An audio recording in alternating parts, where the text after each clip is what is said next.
So I want to talk about a very interesting herbal remedy for rheumatoid arthritis, and it's called Thunder God Vine. Here's the plant's name right here, but we're just going to call it TWHF. How about that? This plant, as a remedy in certain cultures, has been used for hundreds and hundreds of years. But apparently, as an anti-inflammatory, it works really good for rheumatoid arthritis. But it also creates some positive effects for ankylosing spondylitis and psoriasis. These are autoimmune diseases. And there's also benefits for Alzheimer's and dementia, obesity, and even cancer.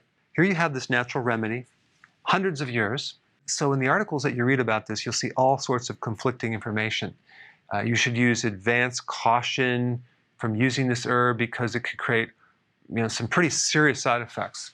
Infrequent periods, diarrhea, and nausea. Okay, well, it doesn't seem to be that serious to me. You'll see you could take up to 570 milligrams per day, and it's completely safe. Now, in some of these articles that you would read, they're talking about use extreme caution on this herb that's been around for hundreds of years. It's been used very successfully.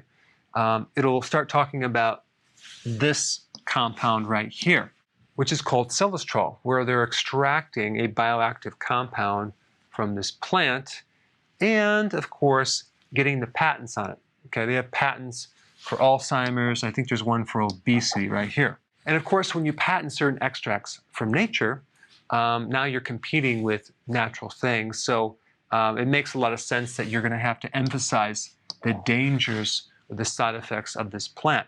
Well, what about the side effects from this phytonutrient? High blood pressure, muscle atrophy, infertility, and a slight minor complication of a 27% mortality rate.